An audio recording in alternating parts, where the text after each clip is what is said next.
Hallo und herzlich willkommen zu unserer neuen Folge bei Gridiron Deutschland. Ich bin Tiziana, an meiner virtuellen Seite in Hamburg sitzt Julian. Julian, hi.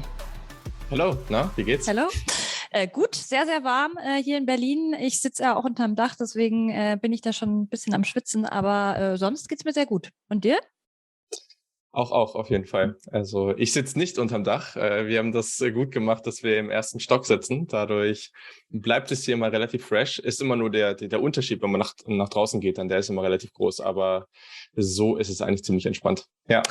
Wir wollen heute über ein richtig cooles Thema sprechen, und zwar das IPP International Pathway Program ist da die lange Form von, ist ja ein spannendes Programm, das jetzt erst wieder einen deutschen Spieler in die NFL gebracht hat mit Marcel Dabo. Wir wollen unter anderem drüber sprechen, ja, was ist das IPP überhaupt, seit wann gibt's das, was war vielleicht auch davor schon da, und natürlich auch eben so ein bisschen die Spieler beleuchten, die es eben durch das IPP in die NFL geschafft haben. Ist, wie ich finde, ein sehr, sehr spannendes Thema, mit dem ich mich auch schon bei Woman Coverage ein bisschen auseinandergesetzt habe.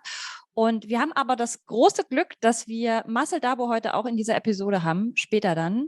Wie fandest du das Gespräch mit ihm? War cool auf jeden Fall. Ist auch ja generell spannend, ne? In diesem ganzen Kontext darum, dass wir ja jetzt ein Spiel in Deutschland haben. Das bedeutet natürlich auch dann, dass wir potenziell hoffentlich in der Zukunft dann mehr deutsche Spieler in der NFL auch sehen. Und das ist natürlich dann, da gibt es auch verschiedene Wege hin. Es gibt das IPP, wie du gesagt hast. Man kann natürlich auch, ich sag mal, den eher klassischeren Weg gehen, der aber, ich weiß gar nicht, ob der leichter oder schwerer ist, ne? Also das könnte man vielleicht auch nochmal drüber reden. Dann übers College, das, was die meisten Amerikaner dann halt machen. Da können wir auch gleich nochmal kurz drüber schnacken. Und ja, das ist natürlich spannend, weil wir im Endeffekt Möglichkeiten anschauen, wie internationale Spieler, deutsche Spieler dann in die NFL kommen können. Und daher fand ich cool, war super spannend mit ihm zu schnacken. Und ja, das hört ihr dann ja gleich. Genau, dazu gleich mehr. Das IPP gibt's ja noch gar nicht so lange. Ich weiß nicht, ob das viele Leute auf dem Schirm haben. Gibt's tatsächlich erst seit 2017, zumindest in dieser Form. Davor gab's aber natürlich schon andere Talententwicklungsformate. Ich erinnere mich natürlich auch noch so ein bisschen an die NFL Europe, wobei man sagen muss, also bei mir, wir haben da ja schon in der ersten Folge drüber gesprochen, ich bin erst deutlich später eingestiegen, aber auch sowas wie die German Football League, jetzt die ELF natürlich, das sind ja alles auch Sprungbretter für junge Spieler. Voll. Sieht man ja auch sehr gut an Marcel Dabo, der davor ja in Stuttgart gespielt hat und sich da dann empfohlen hat, eben überhaupt zu diesem Combine eingeladen zu werden. Wann bist du das erste Mal denn mit dem IPP so in Berührung gekommen?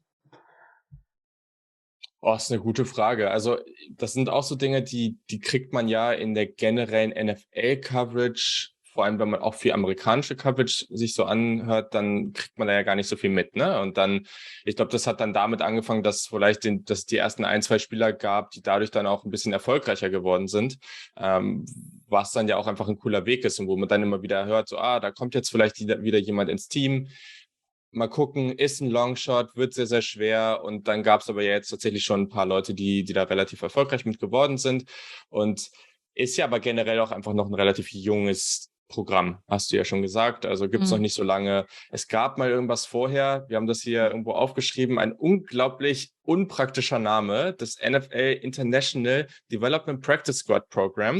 Wow, Ja, wer sich das ausgedacht hat. Von 2004 bis 2009. Da gab's auch ein paar deutsche Spieler drin. Ich habe persönlich noch nie von denen gehört, aber vielleicht jemand, der länger schon dabei ist, kennt die vielleicht, irgendwie Samuel Gutekunst, Christian Mohr, Michael Quaschi oder ja, ich weiß nicht, ob man das dann auch so ausspricht, und Ulrich Winkler. Also gab schon mal was davor, aber gleichzeitig, ja, also es ist immer noch relativ klein und wir haben da ja schon mal drüber geredet, das Potenzial, was der internationale Football mitbringt, ist so, so groß, weil die Amerikaner selber denken dann, glaube ich, schon auch häufig, naja, gut, ne, also die toughesten und die besten Spieler kommen aus den USA und das ist ja gerade auch so, aber es wäre ja auch ein bisschen unlogisch, darauf zu gucken und zu sagen, ja, also der Rest der Welt kann keine guten Footballspieler produzieren, deswegen total. da ist schon viel Potenzial. Ja, wir können ja mal ein paar Kriterien durchgehen, die man braucht, um überhaupt beim IPP dabei sein zu können. Unter anderem muss man 24 Jahre oder jünger sein. Dann muss man die Highschool, also in unserem Fall dann wahrscheinlich mindestens Realschule, schätze ich mal, beendet haben. Man muss Englisch sprechen können. Natürlich macht es Sinn, weil sonst wird es schwierig mit der Kommunikation. Und Schon, ja. genau, man hat davor noch nicht bei einem US-College American Football spielen dürfen, ist kein Amerikaner, kein Kanadier und muss dazu, also es muss möglich sein, dass man in die USA reist, um mindestens dort 2 Monate zu verbringen, weil die haben ja da immer noch mal dieses Trainingscamp, das nach dem Combine stattfindet und da brauchst du halt wahrscheinlich irgendwie einen aktuellen Pass oder halt irgendwie, dass du da ein Visum kriegst. Sonst wird das wahrscheinlich auch schwierig. Wobei, ich glaube, das Touristenvisum hält ja 3 Monate in den Staaten.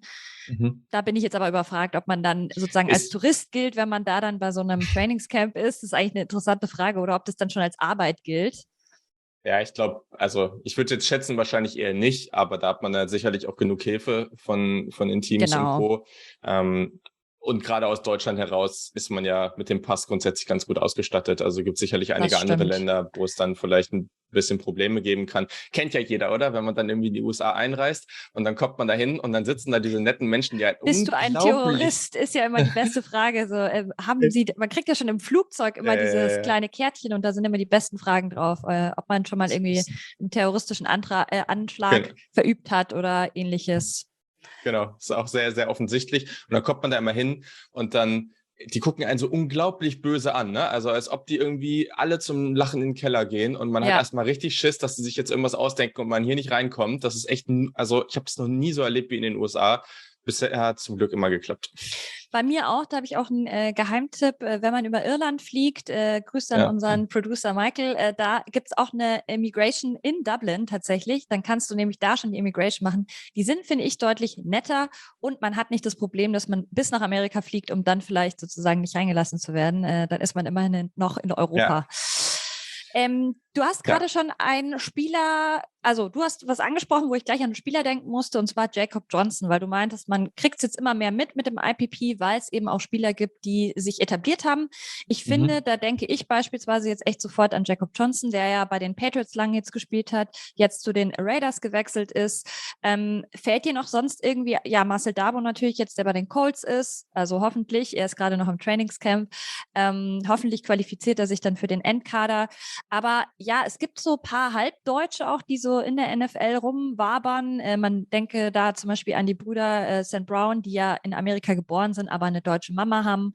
Dann hört es aber schon bald auf, finde ich. Also es gibt einfach echt nicht mehr viele Deutsche aktuell, die in der NFL spielen.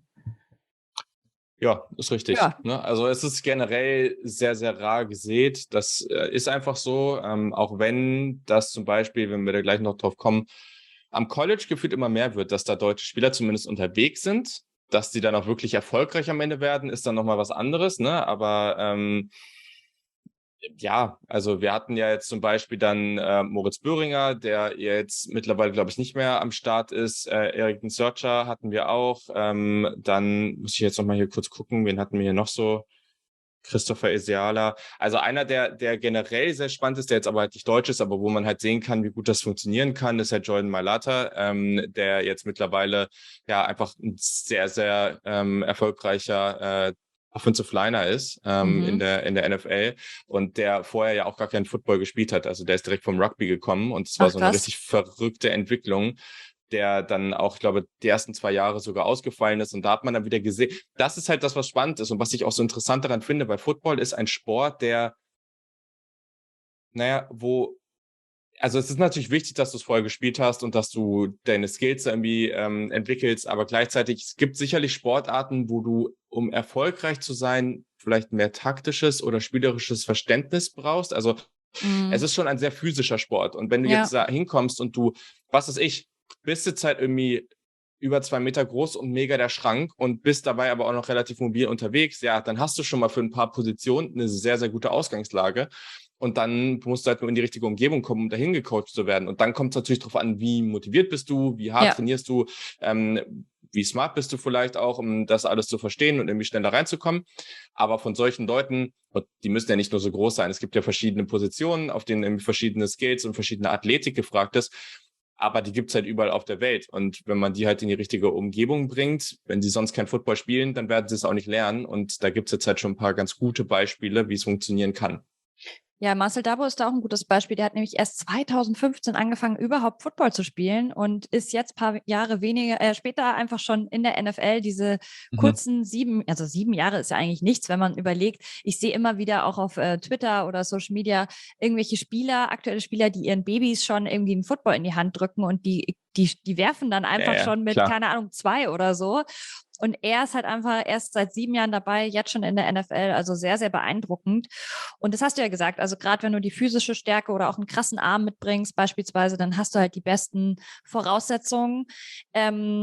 Wollen wir mal kurz über das Thema College sprechen, weil ich finde das spannend. Ich hatte auch mal einem Jahr oder so hatte ich ein Interview mit Alex Honig, der ja auch, ich glaube, in Texas ans College gegangen ist, war bei den Schwäbisch Hall Unicorns davor, eigentlich als Quarterback nach Amerika gegangen, habe jetzt aber vor ein paar Wochen gelesen, dass er seine Position geändert hat. Ich glaube, er ist jetzt Tight End. Ja. Ist ein spannender Fall. Und das passiert ja auch gar nicht so selten, oder? Dass die im College nochmal eine andere Position auf einmal spielen.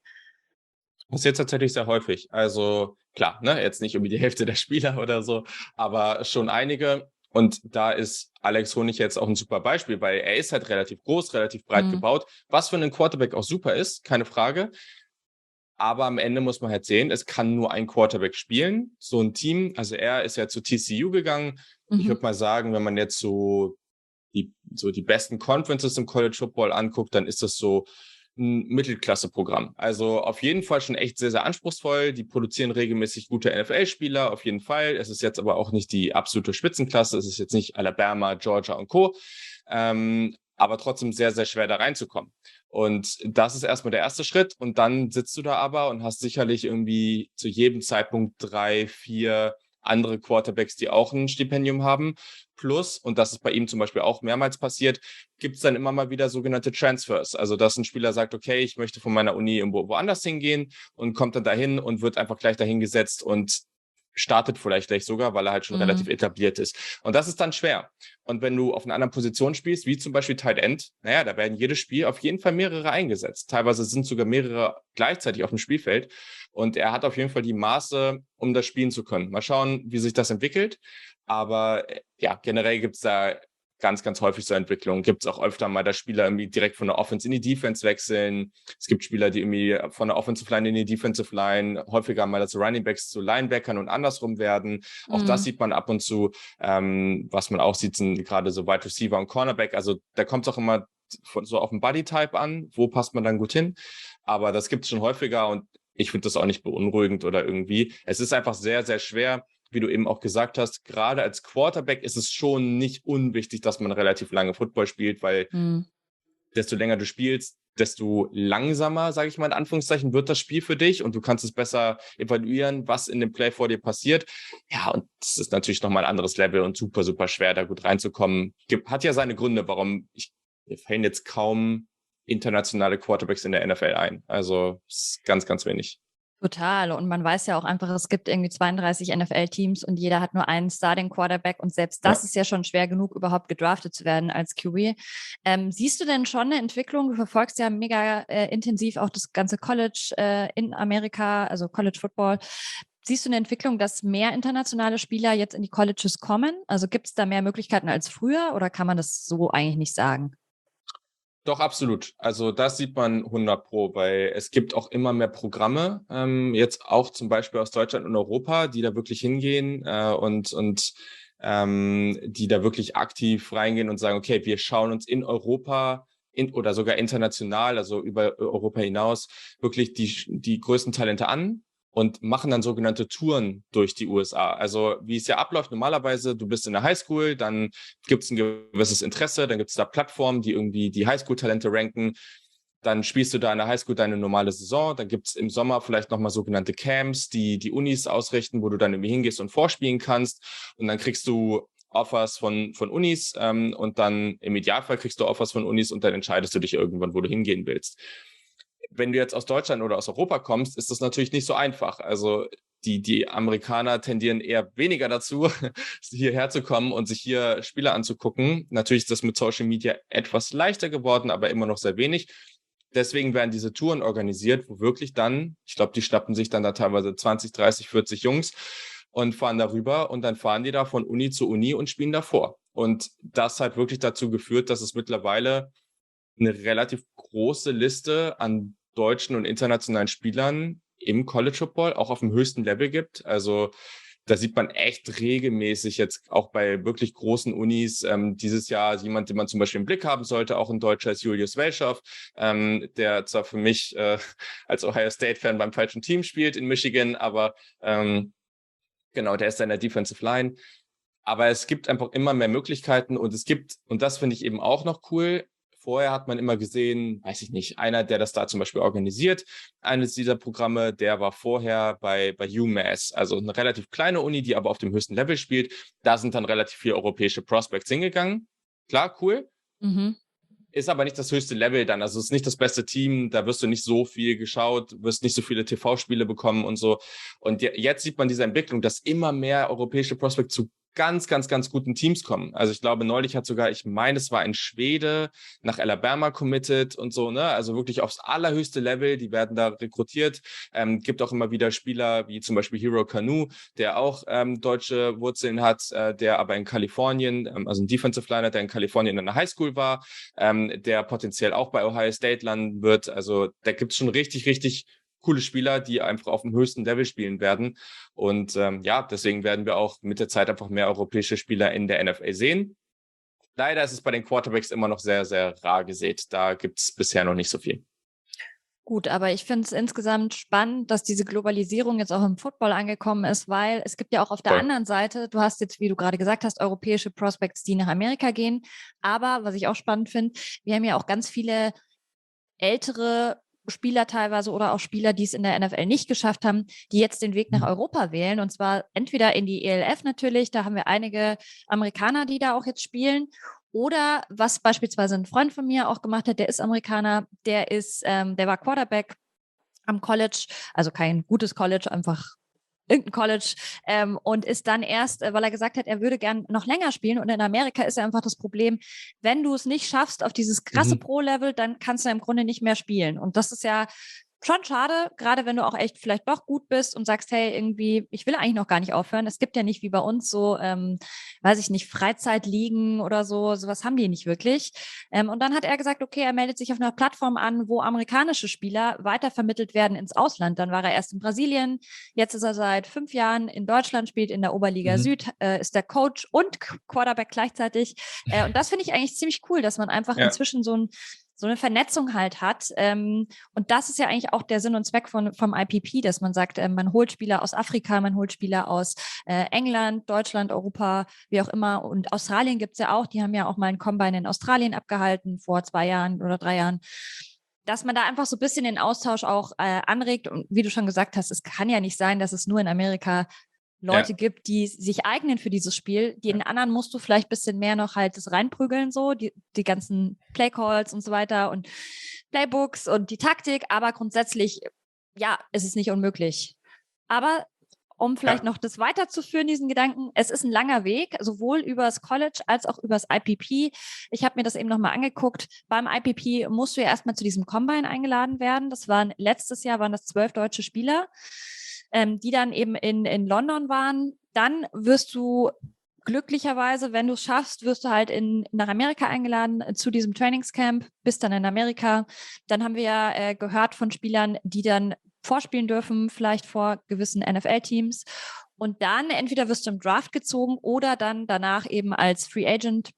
Und das ist aber echt eine lange Zeit. Also gerade auch, wer die Reise von Marcel Dabo ein bisschen verfolgt hat, vielleicht seit der ELF, da geht jetzt fast ein Jahr, ist da jetzt fast ins Land gegangen. So, da musst du schon echt Bock drauf haben. Und übers College brauchen wir gar nicht reden. Ich meine, wie lange committen die sich da? 3 Jahre oder? Genau, also das ist letztendlich müssen sie, um eligible für die NFL zu sein, müssen sie 3 volle Jahre am College absolviert haben. Also auch das ist auf jeden Fall heftiges Commitment. Du kriegst natürlich eine Ausbildung dazu, For free. Kommt jetzt ein bisschen drauf an, je nachdem, wie ernst man das alles so nimmt, ne? Klar kriegt man da sicherlich ein paar Vorteile, aber man muss auch einfach sagen, wenn du am College Football da auf dem Level spielst, das ist wie Profisport. Also du bist halt einfach Profisportler und nebenbei studierst du noch ein bisschen, aber trotzdem ist es halt eine coole Möglichkeit und auch da ist die Chance, wirklich gedraftet zu werden. Also ich glaube, das ist deutlich weniger als 1% der Spieler, die da am Ende in der NFL-Draft übers Board, also über die Theke gehen, sage ich mal. Deswegen alles nicht einfach, auf jeden Fall. Nicht einfach, aber es gibt auch vielversprechende Stats. Unter anderem habe ich gefunden, dass 2020 immerhin 50% aller NFL-Teams schon mal einen IPP-Spieler unter Vertrag hatten. Das hätte ich gar nicht so viel eingeschätzt. Aktuelle Zahlen habe ich jetzt nicht zu 2022, aber ich kann mir vorstellen, gerade durch Corona und die ganze Umstellung auch in der NFL, dass es nicht mehr geworden ist. Aber ja, 50% finde ich eigentlich schon mal ganz gut. Voll. Und ich glaube, also das Programm selber, wie viele Spieler da am Ende ausgewählt werden, ist ja relativ klein eigentlich. Wenn die NFL mal, also ich habe das Gefühl, in all diesen Sportarten, wenn die NFL mal drauf gucken würde, was in anderen Sportarten abgeht, ne? Klar, im Baseball ist es ganz stark, weil gerade in anderen Ländern, entweder in Asien oder in Mittel- und Südamerika, ist der Sport ja auch total groß. Aber das Gleiche gilt für die NBA und den Basketball aus Europa und China und so weiter. Da kommen unglaublich tolle Talente her, die mittlerweile teilweise Superstars sind. Also in der NBA sehr, sehr viele Superstars, europäisch und generell international. Also ich glaube, es braucht nur so 1, 2, 3 Talente, die mal richtig durch die Decke gehen, dass die NFL mal ein bisschen stärker checkt, okay, wir müssen da was machen, weil wir lassen da voll die Möglichkeiten einfach liegen. Und dann werden solche Programme, ich bin mir ziemlich sicher, dass solche Programme irgendwie in den nächsten 10 Jahren deutlich größer aussehen werden und dass da deutlich mehr passiert, weil alles andere wäre auch liegen gelassenes Geld. Also und darum geht's denen ja am Ende. Ja, klar. Und was ich spannend finde, ich habe auch gesehen, dass sie jetzt auch in Ghana hatten sie jetzt auch ein Trainingscamp. Also Afrika ist ja ein Markt, der auch sehr interessant ist für die NFL, wo jetzt auch viel investiert wird. Weil, wie wir beide schon gesagt haben, es gibt einfach ganz riesige Teile der Welt, die bisher von der NFL komplett noch außer Acht gelassen werden. Und man braucht nur dran denken, wie viele gute Leichtathleten beispielsweise aus Afrika kommen. Und da denke ich sofort immer an Running Back oder so solche Positionen oder Cornerback, wo du ultra schnell sein musst. Da würde ich sofort auch in Afrika scouten. Also das verstehe ich eh nicht, dass es jetzt erst so anfängt langsam. Man muss aber auch sagen, die ELF beispielsweise gibt es ja jetzt auch erst zweite Saison. Und, das haben wir ja auch schon öfter, glaube ich, gesagt, so große Fans wir auch sind von der Liga und ich finde es super, dass es das gibt und dass man da jetzt eben auch irgendwie investiert. Aber das Niveau ist eben noch lange nicht auf NFL-Niveau. Das heißt, dass es jetzt ein Spieler aus der ELF relativ schnell in die NFL geschafft hat, super cool. Aber man muss auch sagen, das war auch der Defensive Rookie of the Year. Also dann wird es dann schon echt dünn. Und ich glaube, da muss die ELF auf Sicht gesehen, wenn sie wirklich mehr Talente auch vielleicht für die NFL produzieren wollen, müssen sie schon nochmal einen drauflegen. Oder wie siehst du das? 100%. Und genau da sind, glaube ich, also finde ich es cool, dass du es eben angesprochen hast, die Amerikaner, die den Weg wählen hierher. Also das passiert auch hier wieder in anderen Sportarten. Das ist im Basketball genau das Gleiche, ne? Also es gibt halt keine wirklichen Ligen darunter. In Europa gibt es total viele Ligen, deswegen kommen die hierher und spielen halt in der Bundesliga oder zweiten, dritten Liga oder so, ne? Ja. Genau, ne? Also überall und das ist total cool. Und dadurch hast du aber Einflüsse, dann trainieren die hier vielleicht auch mal, sind auch mal Coaches, wie du es gesagt hast, und dadurch kriegst du einen ganz anderen Einfluss. Klar gibt's hier auch super Coaches mittlerweile, ne? Ich meine, es ist so international alles, kannst dir irgendwie jeglichen Input aus Amerika holen. Aber desto mehr das passiert, desto größer ist dann eben auch das Upside, weil dann junge Spieler von Anfang an so trainiert werden, wie sie vielleicht trainiert werden müssen. Vielleicht wenn halt, ich sag mal, irgendjemand ist, ich weiß nicht, wann man hier so anfängt, Football zu spielen, aber ich sag mal, du bist 14 und hast ein gewisses Talent und bist auch physisch irgendwie ganz gut aufgestellt. Wenn dir keiner erzählt, das und das musst du machen und wenn du diese 3 Schritte oder wenn du diese 2, 3, 4, 5 Sachen nicht jede Woche machst, dann wirst du keine Chance haben. Dann dann wird es zu hart und du kommst nicht dahin, wo du sein musst, um eine College-Offer zu bekommen. Wenn dir aber früh genug jemand ist und sagt, okay, wir ziehen das jetzt gemeinsam durch, ja, dann bist du halt in 3, 4 Jahren auch mit gutem Training genau da und kannst an ein cooles College gehen und kannst da die Zeit deines Lebens haben und dann vielleicht sogar in die NFL kommen. Und das geht ja viel, viel früher los und da sind wir noch nicht ganz, aber es passieren viele Dinge, die genau in die Richtung gehen und deswegen ist es super, super interessant. Total. Ich hätte noch eine Frage, bevor wir gleich ins Interview gehen mit Marcel Dabo. Kannst du dir denn vorstellen, dass es irgendwann vielleicht auch mal so eine London NFL-Akademie oder auch vielleicht in Deutschland sowas gibt irgendwie, wo man sagt, man steckt da vielleicht auch sogar NFL-Coaches hin und macht auch vielleicht so eine Art Camps oder sogar vielleicht auch einjährige Programme oder so Vorbereitungsprogramme für die NFL oder ähnliches? Das ist jetzt nur so eine Fantasie von mir, aber könntest du dir sowas vorstellen? Also ich glaube, längerfristige Sachen, da würde ich immer denken, dass sie versuchen, die Spieler darüber zu holen. Das, glaube ich, ist einfach zu sehr drin. Es sei denn, es gibt wirklich Teams auch in anderen Ländern. So, ich glaube, das ist dann wieder ein bisschen was anderes. Was ich mir aber gut vorstellen kann, ist, dass mehr und mehr passiert, dass erstens Scouts irgendwie ins Ausland fliegen, dass es wirklich so Camps in verschiedenen Ländern gibt. Das kann ich mir super vorstellen. Also, dass da viel mehr gemacht wird vorher, ne, dass das Scouting viel internationaler wird. Das ist natürlich jetzt so ein bisschen, was ein schlechter Vergleich, aber es ist natürlich ein bisschen weit hergeholt, weil das ein Film ist, aber es gibt gerade einen relativ neuen Film auf Netflix, ich glaube mit Adam Sandler, Hustle heißt der. Ist auch nicht so, ist jetzt keine Komödie oder sowas, sondern ist ein relativ ernst gemeinter Film. Und da spielt er auch einen Scout, der halt immer durch Europa und überall auf der Welt rumfliegt, um das nächste Basketballtalent zu suchen. Ist echt cool, kann ich auf jeden Fall sehr empfehlen. Und sowas kann ich mir schon vorstellen, dass das mehr und mehr passiert. Die NFL-Teams müssen sich da natürlich aber auch umstrukturieren, weil wenn man jetzt gerade guckt, die haben schon relativ große Staffs und trotzdem, wenn man sieht, wie viele Unis es eigentlich gibt, die sind ja auch schon das ganze Jahr unterwegs und haben dann ihren Bereich und fahren von einer Uni zur anderen und gucken da die ganze Zeit. Das ist mega viel, weil es einfach so viele Spieler gibt. Und da muss es halt wirkliche Investitionen geben, um zu sagen, so, okay, wir gehen jetzt irgendwo hin, wir machen da Camps. Wenn du da Camps machst, dann musst du auch wissen, wen du dafür einladen willst. Das heißt, du musst die Spieler vorher gesehen haben. Das ist ja genauso wie mit dem Senior Bowl zum Beispiel, der vor der NFL Draft immer stattfindet. Da muss eine Menge passieren, aber ich glaube, es braucht halt einfach nur ein paar Spieler, die in der NFL völlig ausrasten, damit sie das Potenzial sehen. Jetzt hast du gerade mich irgendwie nochmal angefixt mit einem anderen Gedanken, was ich nämlich auch spannend fände. Im Highschool gibt es ja, also im Highschool-Scouting gibt es doch dieses Star-System, dass die so gerankt werden. Sowas wäre ja eigentlich auch interessant. Nur das Problem ist, klar, sowas müsstest du erstmal aufsetzen und irgendwer muss ja auch die Daten füttern, oder? Wie läuft es in der Highschool? Also ich glaube dass der realistischere Weg, der ist, oder das, was mehr passiert, weil es jetzt auch schon passiert, dass mehr junge internationale Spieler direkt ans College gehen. Ich glaube, das ist der realistischste Weg, weil dann kriegst du da deine Ausbildung, spielst da auch noch mal ein paar Jahre auf wirklich hohem Niveau, auch auf dem Niveau, dem die NFL vertraut, sage ich mal. Und da passiert das ja schon, dass diese Dienste in den USA, sind das 24/7 Sports, ne, On3 und ESPN und Co., die diese Sterne vergeben, die machen das ja jetzt schon mit internationalen Spielern, wenn die halt spannend genug sind und wenn die auf deren Radar sind. Und deswegen wenn das mehr und mehr passiert und mehr von denen früher bekannt sind, man merkt immer schon, dass, also zum Beispiel gibt es noch keine verteilten Sterne und Rankings für die Klasse von für 2024 gibt es das jetzt, glaube ich, schon. Also die 2023-Klasse ist gerade das, was irgendwie völlig normal rekrutiert wird, also einfach für nächstes Jahr. Und 2024 gibt es schon, für 2025 noch nicht.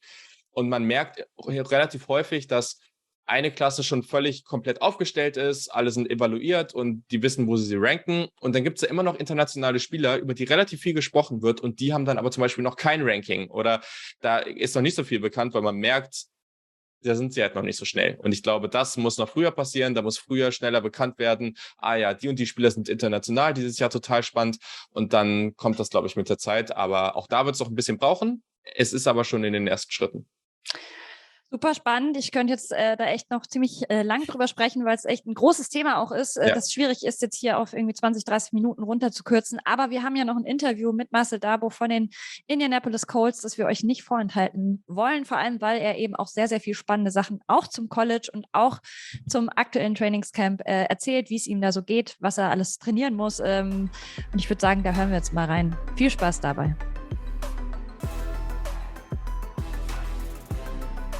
So we're super happy to welcome Indianapolis Colts, Marcel Dabo on the show. Hey, Marcel, how are you doing? I'm great. Thanks for having me. Yeah, we are really, really pumped to have you on the show. Can you tell us a little bit more about how did you get into the game back in the days? So that's a story I told like million times, but it's it's still pretty interesting. So I went on a student exchange program in 2015. That was in Wisconsin, in Sussex, which is close to Milwaukee, and we went to a Wisconsin Badgers game, college football. That was the first time I got exposed to American football. I haven't seen even the Super Bowl before, but that was literally the first time I've seen a football game. And I tried a little bit with the high school football team. And as soon as I came back to Germany, I started to play American football at my local team, Red Knights Tübingen. I literally just went to Google and put in American football teams near me, and that's kind of my story. Nice. So as a huge college football fan, I have to ask, was there ever a moment where you thought about playing college football or maybe the opportunity? Yeah, definitely. So I graduated from high school here in Germany in 2018, and that was the time where I thought about going to the United States for college football. But the recruiting process in college football is very different from the NFL or in Germany, for example. So that was one thing I had in mind, but that didn't work out so well though. Okay, so in general, how beneficial is it for you, as an athlete in Europe, looking to take part in the International Pathway program? How was that for you? It's definitely beneficial. It gives the platform, so what I always say, it's important to set your steps into an NFL team, because what really matters is what you do when you get there, not how you get there. So at the end of the day, it doesn't matter how you get there. If you get drafted, if you get signed undrafted as a free agent, or if you go with the IPP route, what I did. So at the end of the day, it doesn't really matter how you get into the door. What really matters is what I do right now and how am I doing it in camp and in preseason games and in the season, hopefully. But that's a thing for the future. But still, the IPP helps to expose international football players to the NFL, which is definitely a benefit. Yeah, it's amazing. Can you walk us a little bit through the combine that happened in Tottenham? Yeah, so the NFL International Combine, I think it was one of the biggest combines ever with the International Player Pathway Program in the Tottenham Hotspur Stadium, where also the London Games take place. And it was amazing. People came from all over the world, even New Zealand, and show what they are capable of. And I think that's a good thing for international football in order to grow the sport internationally. We kind of heard that there were some interest from the Colts even before the draft. So did you even before also knew that the Colts would be the right team for you, or did you also have interest in other teams? I mean, everyone is kind of growing up watching the NFL. Maybe there was some team that you liked before. Yeah, I mean, there are always teams that you like to watch when you grow up or when you start playing football.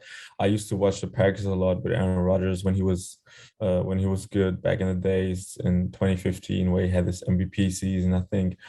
And yeah, it's definitely interesting how every team is a little bit different. But I had my top 30 visit after my pro day at Arizona State University with the Colts.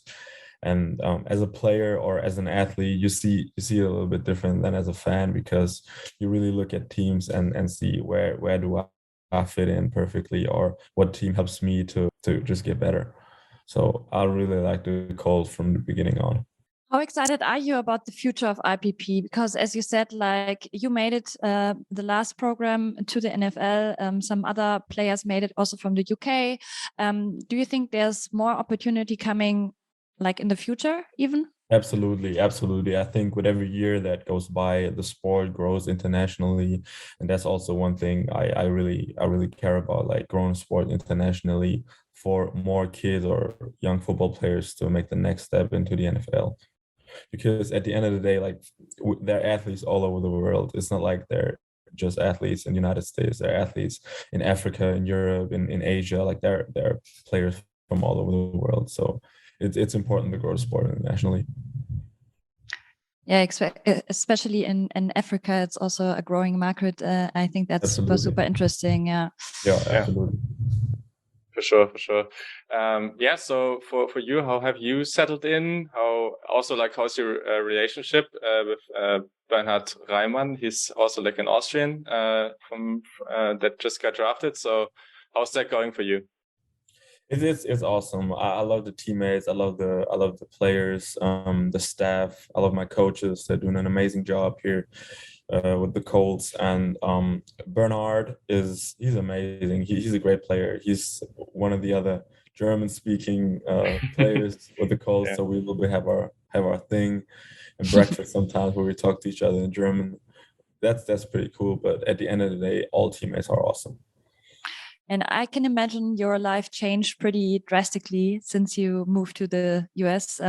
How's your daily routine looking now? Because I guess you're training a lot. Yeah, so right now we're in training camp. In German, it's Vorbereitung. At the end of the day, we're just preparing for the season. And so we're in the team hotel. Every player has to be in this team hotel, which creates kind of this camp experience or this camp atmosphere, which is important, with no distractions and no party or anything like that. So it's pretty cool. But I get up pretty early, and then we're in the facility for almost the whole day, and then we just go back to sleep. So there's not a lot of free time, but okay. I guess that's going to change throughout the season. Yeah. So when you look what's going on the field right now, how are you feeling? What are you especially working on right now? There's probably, you just told us about it, a lot of different coaches, probably higher standards. You have like really good teammates. So how's that going for you? What are you working on, and what are you looking to improve on next couple of months? So one of the most important things is understanding of the playbook. Like, you can be the fastest person alive, but if you don't know what you're doing on the field, then you can't play football. So that's one of the things I want to focus on, or that's one of the things that I'm focusing on right now. But it's pretty hard. Every day is getting better though. So I'm really excited for what's to come. Do you see yourself as some kind of like ambassador for Germany in America? Because I guess like there are a lot of like people saying, okay, you're from Germany, or you like a lot of like like the German food and the German culture is really cliche. Are you also trying to change that in some kind of way? I definitely like to be an ambassador for German football or for international football, but that's one of the things that comes with it, being an American football player from an international from a different country, like an international football player. So that's one thing that's very important to me. Like I said before, my goal is to grow the sport internationally and to ultimately just make the sport bigger in Germany and all of the world. And you're still really close to Germany, right? Because I saw you came to Frankfurt recently with, I think, Scott Hansen, if I'm not mistaken. I think that was Aaron Donker with the Seattle Seahawks. But yeah, we definitely, every German athlete is trying to do something for the community in Germany. I mean, Jakob Johnson, for example, he's doing an amazing job in engaging with the German community as well, and that's one thing I want to do as well. Are you close, like the other German players that did IPP or are still playing in the league? Yeah, definitely. So that's a close bond that we have, and that's important because it starts with opening up a bank account, for example, in the United States, which is not that easy, or getting a work visa, for example. Those are the things that former IPP players or international players like Kazim Edebali or Björn Werner been through. So as the last question, maybe for this segment, we have a game in Germany this year, which is really cool. Has a lot of people really excited. We're also talking a lot about it in this podcast. What do you think what can be the impact of that this year and also in the upcoming years for football in Germany, but maybe also like the international wave of players coming to the US, hopefully? Yeah, I think it's definitely a great opportunity for everybody in Germany because, like we see in the London games, it's a huge deal. Like, so many people come out there, watch the games. When I went to the international combine in London, like almost half of the plane was full with NFL fans that flew to London as well to watch the London games, and I think that will have an amazing impact on the football culture here in Germany, or the sports culture in general here in Europe. Today, we have the honor to speak to a two-time Super Bowl champion. Sebastian Vollmer is our guest. Hi, Sebastian. Hi, how are you guys? Yeah, great. We are talking to you, so it's a great day. Can you tell us a little bit more about your past with American football? How did you start playing? You have a past with the Düsseldorf Panthers, so maybe let's tell a little bit about that. Sure. So I'm going to keep it brief because it's a longer story. But yes, I was born and raised in Germany, in Düsseldorf. I started with soccer, probably like any European or German kid, swimming as well.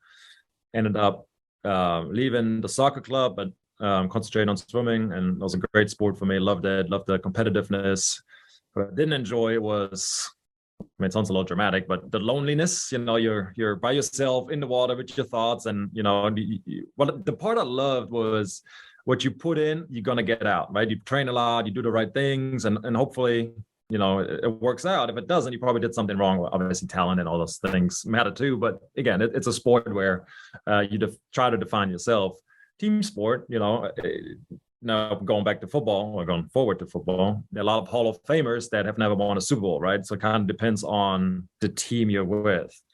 And I was about 16, maybe 17, I would say. I was at the in school in Neuss, and a friend of mine in a different class asked me if I wanted to try football. I mean, I had some exposure to like NFL Europe. I watched the Rhine Fire in Düsseldorf and those things, but I didn't know much about it.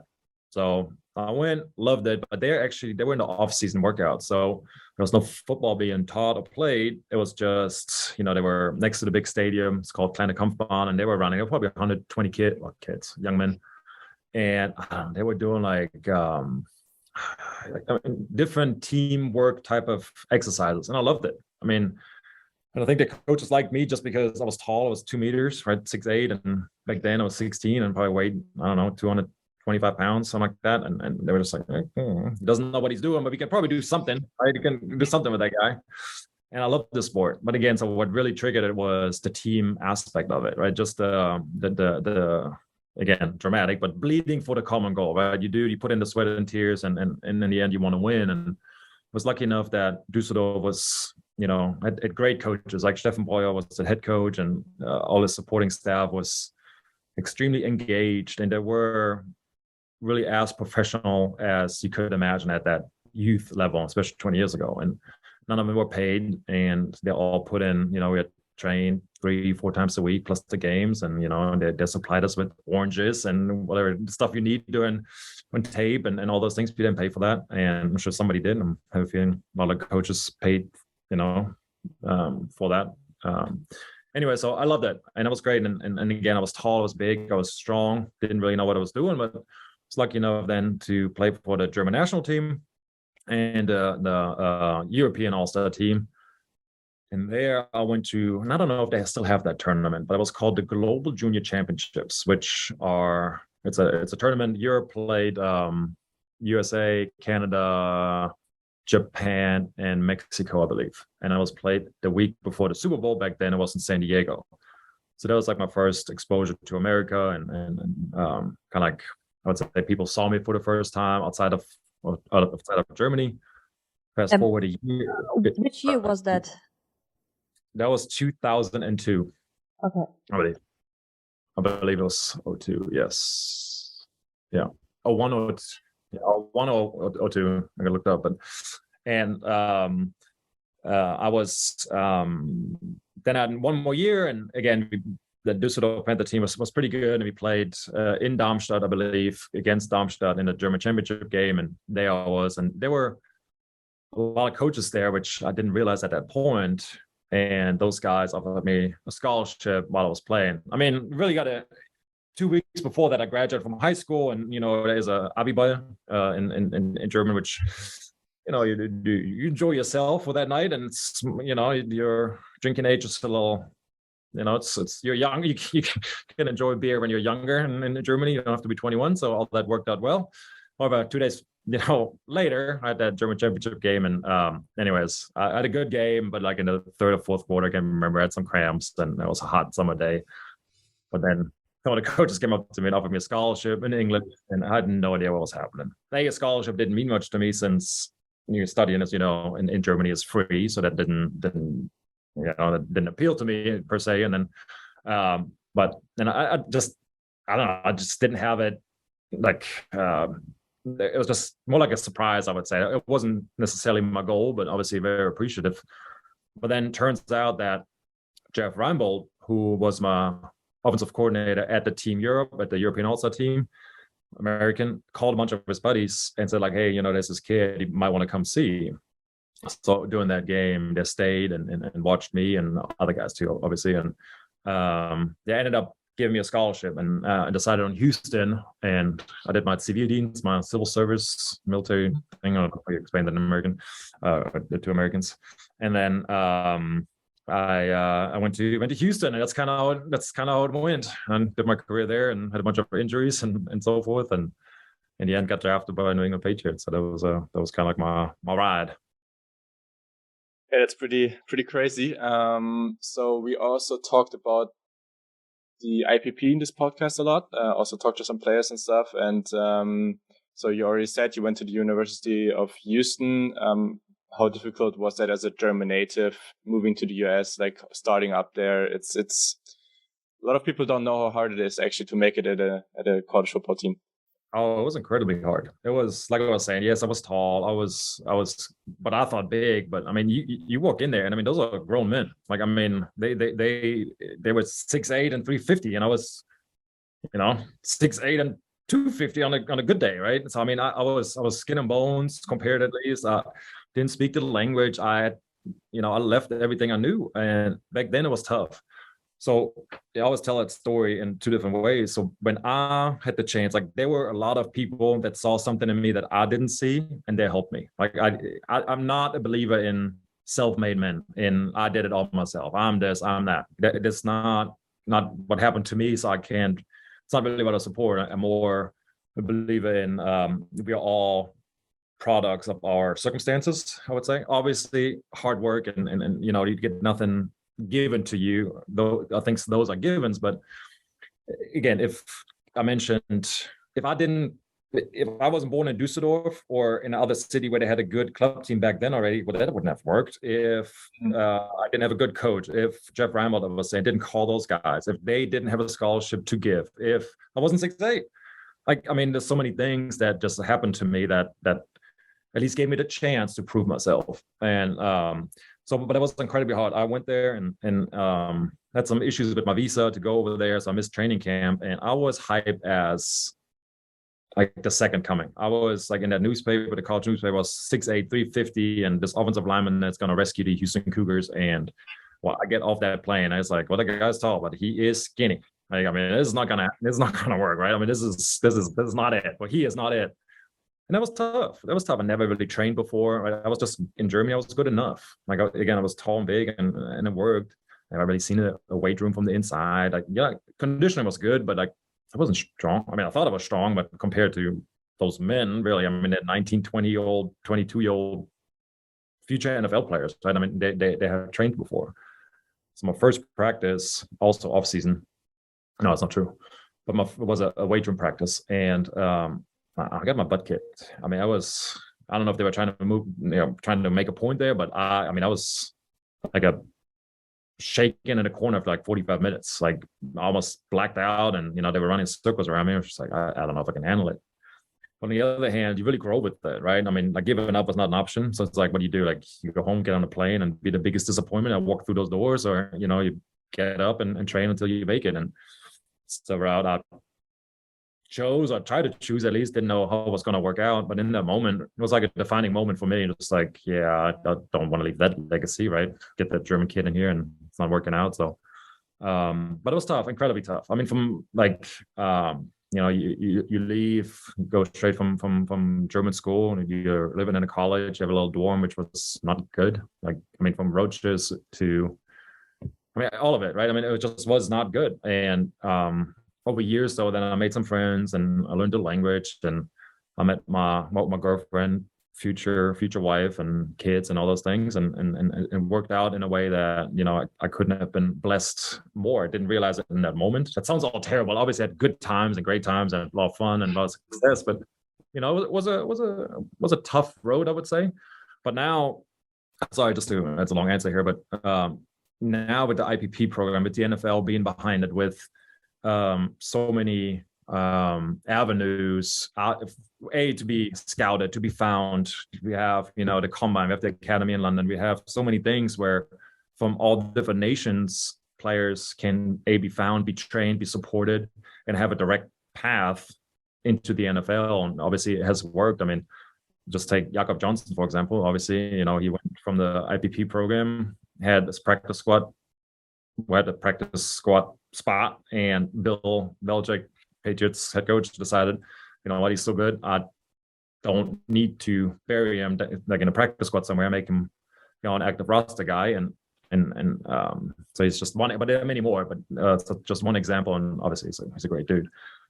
So anyway, so I think for the future generation, it's still tough. Obviously, it's the hardest, the best football league in the world, and it's an incredibly tough environment.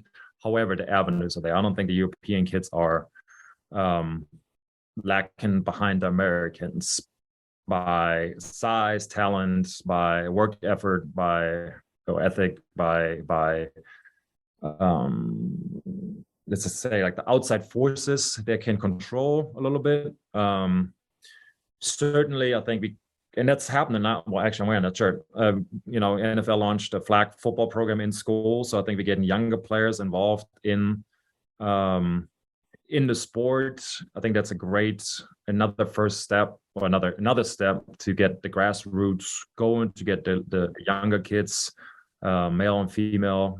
We just had a camp in Düsseldorf, sponsored by the Patriots, but it was great. It was probably 100 kids, 50-50, and boys and girls, and they all had fun in the end, right? And so they're exposed to the sport, and who knows in 10 years where they're going to end up, right? There were some kids, I mean, they were studs for what, you know, that just picked it up a couple of weeks prior, and I mean, they loved it. And they just looked the part. Sometimes you just can, you know, you can look at a kid and just like, yeah, get a little swagger, you know, he's okay. And anyways, that was a beautiful thing to see. And so I think just as an encouragement for the younger generation, I think this is certainly heading in the right direction. For you, the hard work paid off in the end. You got drafted in the second round by the New England Patriots. What was that experience like? That was amazing. So while I was talking about the tough parts in college, once I hit, you know, I had surgery on my back, I broke my leg, all those things, right? And then they had some like, for me, lucky breaks. Literally a break for another guy that was in front of me. He couldn't play, so I got a spot.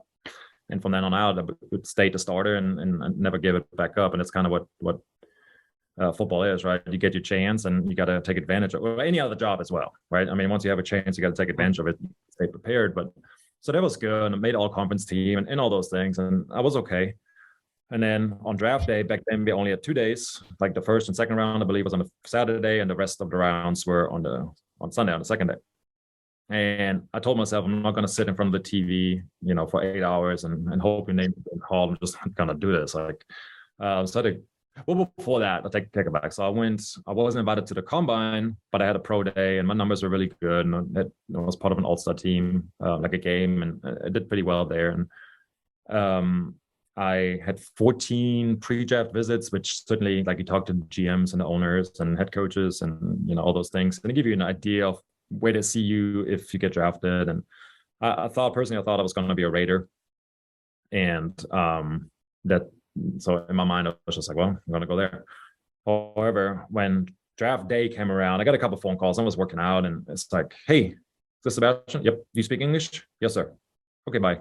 I mean, it was just like the last minute, you know, checkups on, I don't know, he's somewhere on the list, but some team is like, where's he from? Germany? What?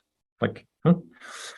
And but again, it was like, it gives you the interest of, obviously they're still doing some research. They're still, you know, somebody just had a question. Probably some scout walked in and was like, you know, just make sure, like, cross all, you know, your T's and dot your I's and things. But then, so that day, and I was hanging out, we had a barbecue. Like, we didn't celebrate the draft at all. It was just kind of like a nice Saturday, and in Houston, it was hot, and the day kind of went on. And some point in the afternoon, me and back then my girlfriend went to a sandwich shop. I literally just put my phone down. I ordered a sandwich, and it was an unknown number, and I didn't hear it. My girlfriend then saw it and was like, "Hey, don't you want to pick up?" I was like, "Oh shoot!" Picked it up. And it was Bears, was like Bill's. I think he's heads of football operations, but in the organization with the Patriots, and he handed the phone to Bill, and we're talking. I was like, "I'll be about to draft you," and in that moment, it's just like, well, first of all, you're like, "Okay, to go, we're not eating here," but it was an incredible moment. It's just like you go from a broke college student to a professional athlete in a matter of seconds, right? Like you hang up and that's it. But then you just like, all of America is Houston, and then it's like, okay, I'm going to New England, and of course know who and what the Patriots are, but you might not know where they are, like that they're in Foxborough or who they play, what the division is. Like NFL wasn't really like on my radar back then, at least not to that detail, and it was incredible. Like I remember like calling, obviously like your friends and whoever else sees it on TV, which I, to this day, have not seen. But then obviously get the phone calls. And it's like, okay, let's have a party. And I feel like I'm more of a, I don't know, like I have to process information myself first before I can like go celebrate. And I remember like everybody's coming over on their way, and I make my girlfriend call. Like everybody's like, yeah, let's pump the brakes, maybe tomorrow. But in that moment, just kind of realizing again, life is going to change dramatically. And for me, it was either, hey, I go back to Germany because I had 2 degrees. I studied. Graduated from college, but then I was on a student visa. That means purpose fulfilled kind of thing, meaning we have to go back, right? I mean, there was no, if you don't have a job, obviously you can stay. And so it was a very either or type of situation, and obviously it worked out great. And the next weekend I was in New England, did a rookie mini camp with a broken nose because I was so eager to prepare. So they one-on-one pass pro drills with a defensive end. Yeah, didn't have a helmet on. He broke my nose and called the Belichick like, yeah, I'm going to show up tomorrow with a broken nose, if that's okay. And I mean, it was so stupid. But, and again, it was an incredible up and down of emotions. Then obviously life changed. And I realized in that moment, like looking back, there are always days where life is going to change. Nothing is going to be as it was before. And most of those, I had a few of those, and most of those were, a very positive thing, but I think if you realize that and keep on pushing forward, I think things work out. So you never actually played for another team besides the Patriots. Is that something that you regret, or are you rather proud of that fact? I mean, back then it was also always think about like big players also in the NBA. Like back then it was really normal to stick with your team, and now it's actually more common to change teams rather often. What do you think about that? I mean, I love my team. I think I was incredibly lucky and blessed. And I told Bill that that he took a shot on me. Like again, I think now it's a little different when I was 09 when I got drafted. Right, so the NFL landscape for international players has changed a little bit, but that he took a shot on me, right? And he spent a second round draft pick. I mean, it's not nothing, and I'm to this day very appreciative of that.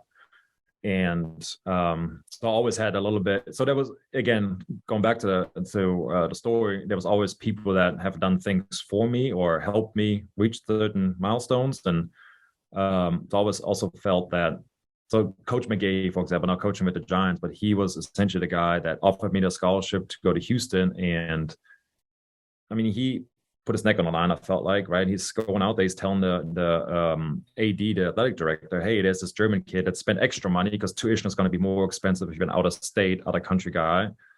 And I didn't want to be a disappointment. I wanted to show I'm worth that, what those people are saying to others about me. And same thing with the Patriots, right? And I always felt like, okay, like, I mean, now you got to prove it. Some people are trusting you, and I wanted to deliver on that. And obviously my first rookie contract was for 4 years, and during that time I was lucky enough to go to the Super Bowl. We lost it. However, I think you realize how blessed you are, obviously playing with a guy like Tom Brady and some other greats, that it's not a given. I went through free agency and I had a chance to go somewhere else.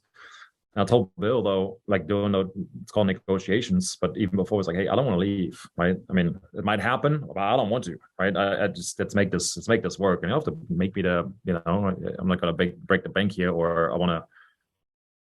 Like I want to let's work this out, and then in the end it did. And Tom was certainly a big part of that, and you hear from a lot of veterans, right? You always got a shot. Bill obviously is a big part of that because he always have a shot of winning, and some other great players. And luckily, well, 2 more Super Bowls after, it was the right decision because in the end, that's something that can like sticks with you, right? I mean, I've been part of 3 Super Bowls, all in different experiences. Lost one and won 2, and it's incredible. I'm so thankful, and the sport has given me so much on the life I live now, to the people I've met, and then obviously the sporting or the success in the league itself. And I think it made me a better worker. It taught me so many life lessons, the way you handle yourself on and off the field. Obviously, I'm not on the field at least to play, probably to maybe show a thing or two, but like not, those days are obviously over. But it's been an incredible journey, and I'm so blessed to be part of of the Patriots organization for that long. And again, it's the only lifestyle I knew, and it was tough, no doubt, but you also win a lot. So I have nothing but good things to say about that. You just mentioned Tom Brady really briefly. He's also coming to Munich this fall. How is he as a person, or also like a teammate? Awesome. He's the greatest. I mean, obviously we all know what he does on the field for everyone, right? And I think what media reports about, well, he makes players better. And I think it's such a, yeah, of course he is, but so is Aaron Rodgers. So is like a lot of those, like greats.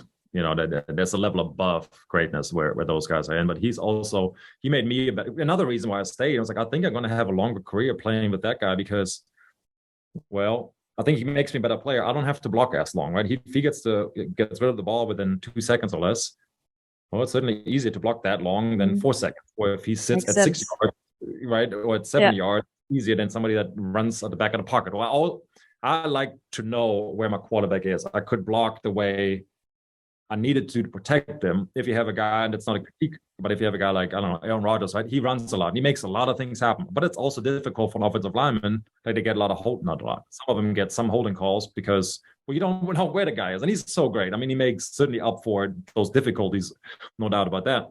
Personally, and again, it's me arguing from the only point I knew, right? Like this is what I liked. And so but also he makes the punter better. He makes the defense better because they're probably in pass rush mode most games because we're leading by the end.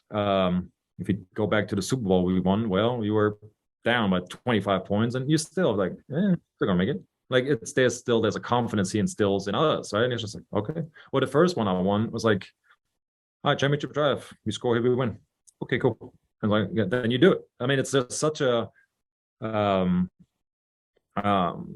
it's called confidence maker. Like he just, well, with him, if I do my job, I know he does his. Like I don't have to worry about him delivering. Let's just make sure I do mine. And I think with that approach, that team has won a lot of games. And on a personal level, he is. I mean, he's a great friend, but he is like what you want in a friend, right? I mean, I don't know. I call him up for whatever I need, and it's not like, hey, I'm too busy. It's like, no, sure, what do you need? Like, let me know. And like he did.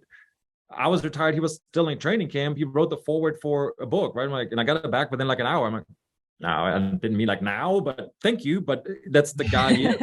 There's a lot crazy. Yeah, it's just okay. Don't you? But and again, so nothing but good things about Tom. He's an incredible, special human being for sure. That's really cool. So as Tiziana already said, he will be in Munich this year because he's still playing, which is insane. So it's funny. I say that when I went through my second contract, the negotiations, that was the one point I was like, man, but if I sign another deal, like, man, if you're going to retire soon, thoughts, yeah, but I'll retire like 4 years later and you're still playing. Anyways, yeah. Yeah, for sure. So what are your thoughts on the game in Munich this year?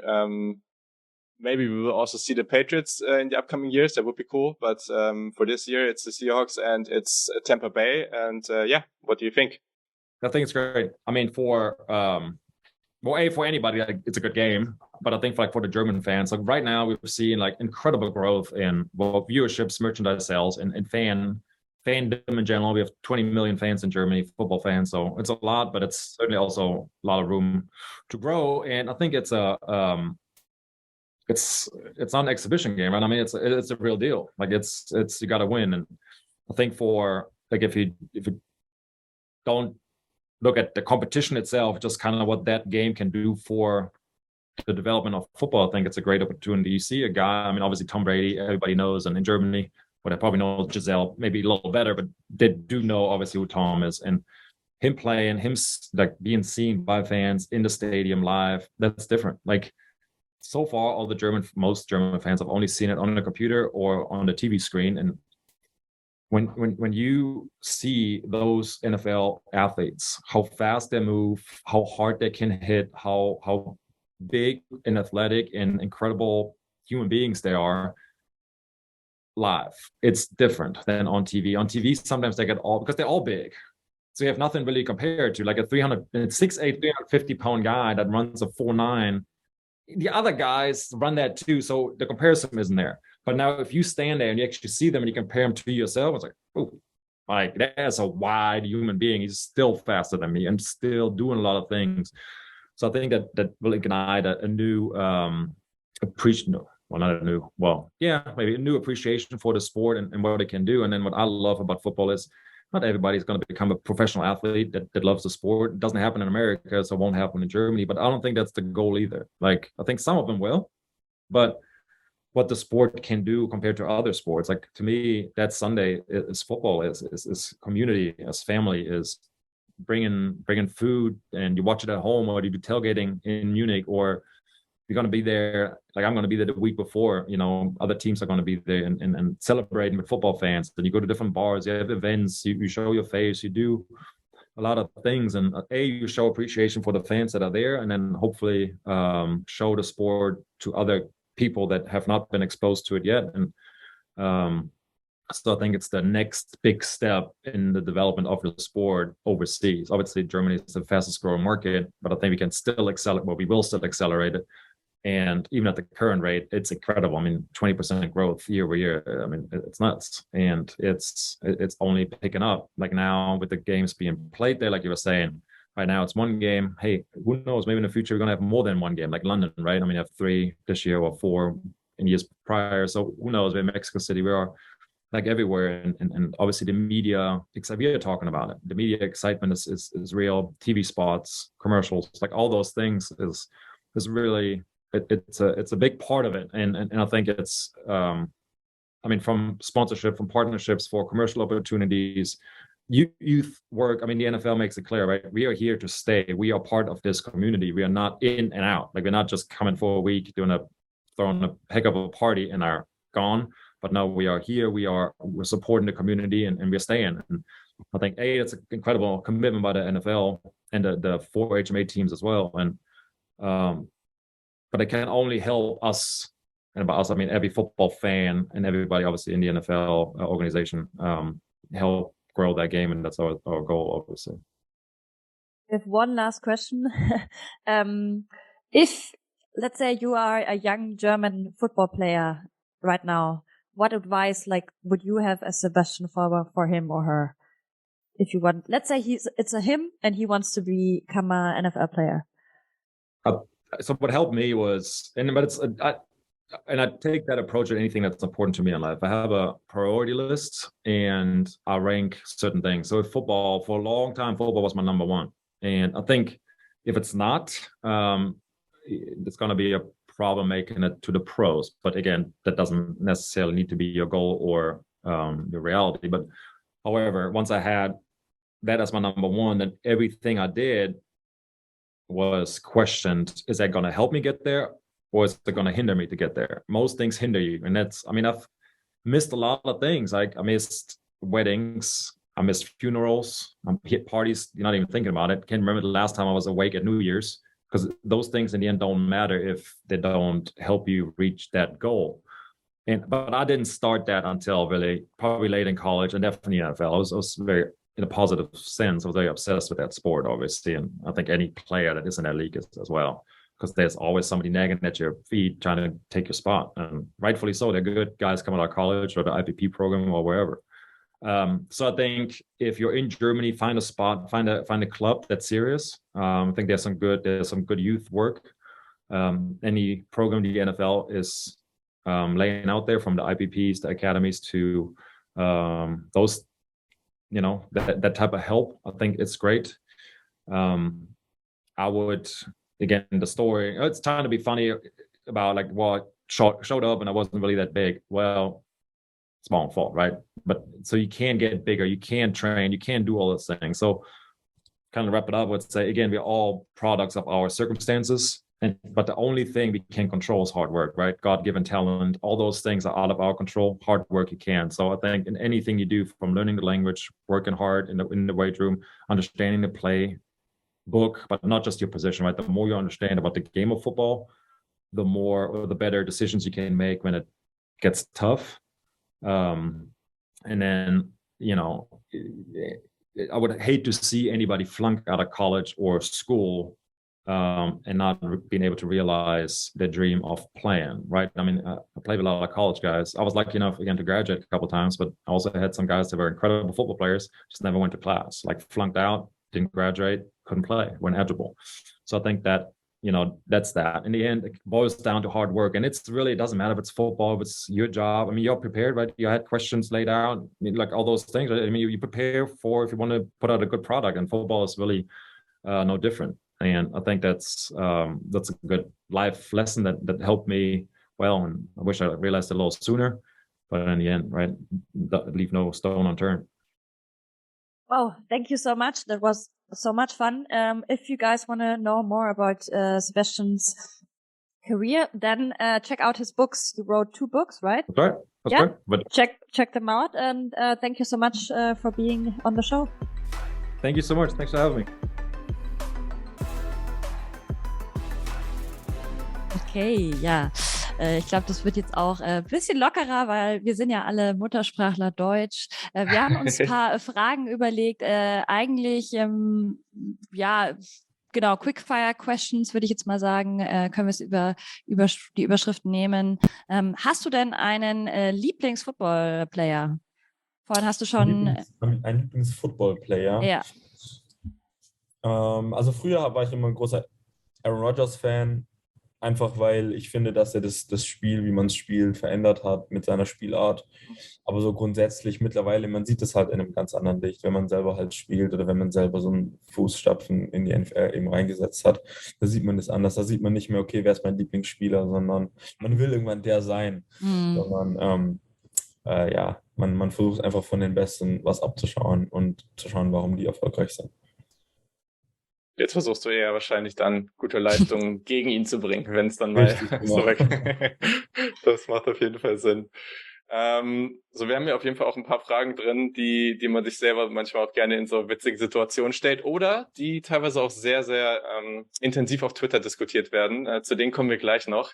Keine Angst, sind eher lustige Fragen. Aber wenn du nur noch ein Essen für den Rest deines Lebens essen könntest, also kein spezielles Gericht, sondern mehr so, weiß nicht, Pizza oder Pasta oder sowas. So, was wäre das dann für dich? Pizza 100%. Sympathisch.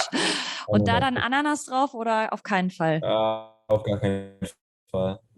Nee, tatsächlich, Leute. Das war ein Scherz. Tatsächlich finde ich eigentlich das in Ordnung, Ananas auf eine Pizza zu tun. Also ich sage immer, das hört sich jetzt so sehr diplomatisch an, aber ich sage immer, jeder soll essen, so wie es ihm gefällt. So nämlich. Es ist ja auch ein Stück weit so. Was ist der letzte Song, den du gehört hast? Das ist eine gute Frage, muss ich jetzt mit dem Handy nachschauen. Ich habe keine Ahnung, ehrlich gesagt. Meine Playlists sind endlos. Ich habe hunderte Playlists. Genre, Hip-Hop oder was hörst du am liebsten? Ich bin Hip-Hop-Fan auf jeden Fall, aber ich höre auch tatsächlich gerne 90er und 80er und so Zeugs. Mal um komplett so aus diesem ganzen Hip-Hop-Gedöns rauszukommen. Ich war eigentlich komplett quer durch. Okay. Nice, das klingt gut. Hast du jetzt ein bisschen eine Erfahrung sammeln können? Was ist so das Beste bisher, was du so mitgenommen hast am Leben in den USA? Aktuell bin ich ja noch im Teamhotel. Ich bin jetzt gerade so auf der Suche nach so eigenen Wohnungen und so weiter und so fort. Aber aktuell konzentriere ich mich schon wirklich aufs Training hier. Wie professionell hier alles behandelt wird, finde ich sehr bemerkenswert. Es wird wirklich nichts dem Zufall überlassen. Das finde ich wirklich sehr, sehr bemerkenswert hier. Und auf der anderen Seite, was vermisst du am meisten an Deutschland? Ich vermisse auf jeden Fall natürlich meine Familie, klar, und schwäbische Küche. Spätzle. Nee, Stuttgart, genau, richtig. Spätzle vermisse ich, aber dazu werde ich schon irgendwann wieder kommen. Ja, ich glaube auch. Das kriegt man, glaube ich, hin. Das sollte nicht das Problem sein. Sehr gut.